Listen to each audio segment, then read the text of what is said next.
Om Swastiastu. Sebelumnya ada pepatah yang mengatakan tak kenal maka tak sayang. Jadi izinkan saya untuk memperkenalkan diri. Perkenalkan, nama saya Niputu Yunfetnia Tarayani dengan NIM 1911031138. Saya dari kelas 5C. Pada kesempatan kali ini saya akan menjelaskan mengenai ruang lingkup pendidikan bahasa Bali. Ruang lingkup pendidikan bahasa Bali terdiri dari pengetahuan bahasa Bali, pengetahuan kesusastraan bahasa Bali, keterampilan berbahasa Bali, dan yang terakhir apresiasi sastra Bali. Pengetahuan bahasa Bali. Bahasa Bali merupakan salah satu bahasa daerah yang besar di Indonesia. Bahasa Bali memiliki kaidah, sistem, dan tingkatan bahasa sendiri yang disebut dengan Anggah Ungguh Bahasa Bali atau So Singgi Bahasa Bali. Salah satu misi dan tujuan dari pendidikan bahasa Bali adalah menyelenggarakan pendidikan dan pengajaran bahasa, aksara, sastra, dan budaya Bali untuk menghasilkan lulusan yang bermutu dan bertakwa kepada Tuhan Yang Maha Esa, sehingga dapat mengaplikasikan dalam kerangka kehidupan keluarga, masyarakat, dan bernegara. Selanjutnya, pengetahuan kesusastraan bahasa Bali. Kesusastraan Bali adalah salah satu bagian dari karya sastra yang terdapat di daerah Bali, di mana kesusastraan Bali masih tumbuh dan berkembang hingga sekarang di dalam lingkungan kebudayaan masyarakat Bali. Kesusastraan Bali merupakan segala hasil karya cipta yang mempergunakan bahasa Bali sebagai media komunikasinya dan memuat mengenai kehidupan masyarakat Bali. Bagi mereka, para pengarang-pengarang karya sastra yang ada di Bali diistilahkan dengan menggunakan nama pengawi.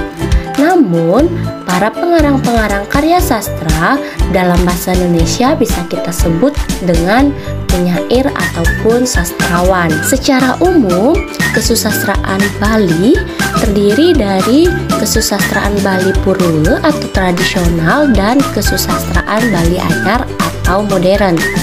Nah, kesusastraan Bali Purwa itu merupakan hasil karya atau ciptaan seseorang pengarang yang menceritakan tentang dinamika kehidupan masyarakat Bali pada saat atau sebelum dipengaruhi oleh kebudayaan asing.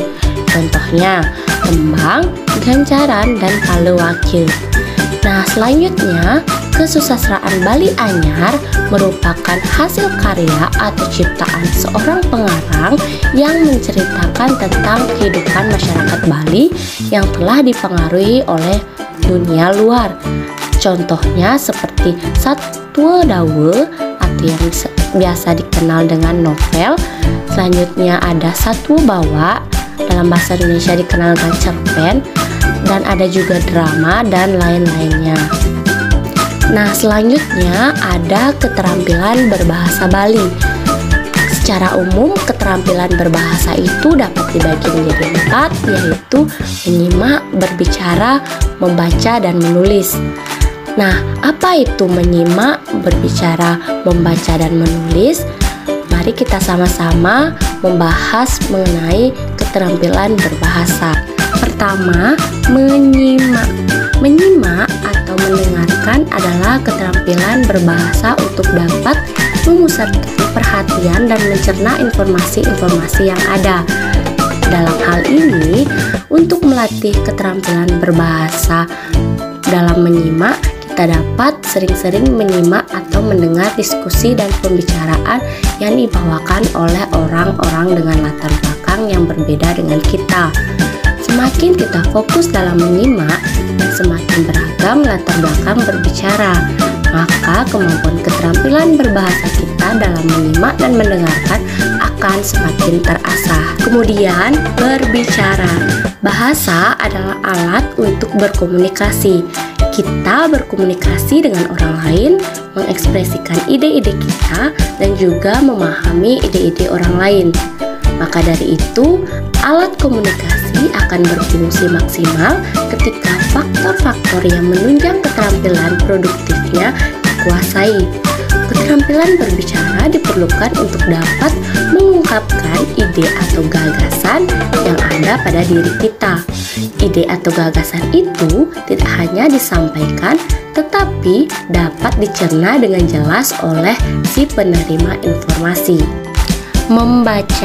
Membaca adalah keterampilan dalam memahami. Membaca dapat membantu kita mengembangkan seluruh bagian-bagian berbahasa seperti kosakata, ejaan, struktur bahasa atau kalimat dan penulisan. Membaca mampu meningkatkan intuisi berbahasa dengan cara yang sesuai. Saat kita membaca, otak berusaha mencerna informasi-informasi dan mengimitasinya. Lalu, informasi itu akan disimpan dan pada lain kesempatan.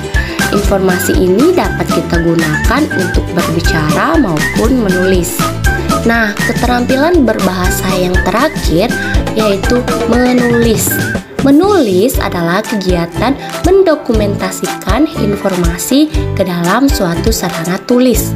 Tulisan yang bagus adalah tulisan yang mudah dicerna melalui penggunaan kalimat-kalimat yang sederhana, efektif, dan efisien.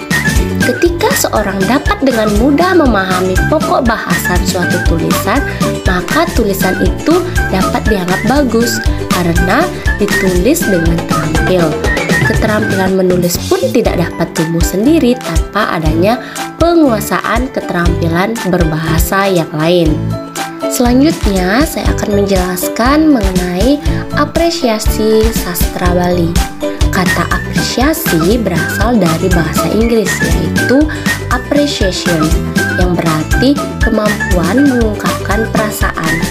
Apresiasi sastra dapat diartikan sebagai cara bagaimana perasaan itu muncul dan bagaimana perasaan itu berkembang dalam pengungkapan bentuk karya sastra Bali mendramatisasikan sastra Bali tradisional atau sastra Bali modern.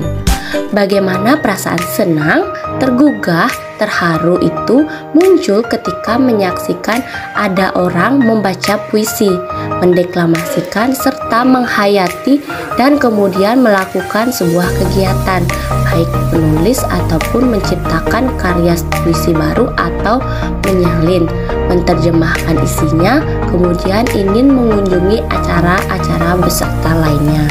Munculnya perasaan apresiasi disebabkan oleh beberapa hal, yaitu adanya keinginan untuk berapresiasi, merasa senang, menghargai ciptaan, tertarik dan tergugah, ada keinginan untuk membaca, mendeklamasi, memain drama, dan lainnya. Kemudian mendiskusikan sastra, keinginan membeli sastra, keinginan menulis atau mengarang, dan masih banyak lagi. Nah, pelaksanaan kegiatan apresiasi sastra ini dapat dihubungkan dengan keterampilan berbahasa, yaitu mendengar atau menyimak, berbicara atau diskusi, seminar atau bedah buku, kemudian membaca dan mendeklamasikan. Selanjutnya yang terakhir menulis, mengarang, mencipta, analisis, kritik sastra, telaah puisi atau analisis atau bedah sastra. Sekian yang bisa saya sampaikan. Semoga penjelasan mengenai ruang lingkup pendidikan bahasa Bali dapat bermanfaat bagi kalian semua. Saya tutup dengan Parama Santi. Om Santi Santi Santi Om.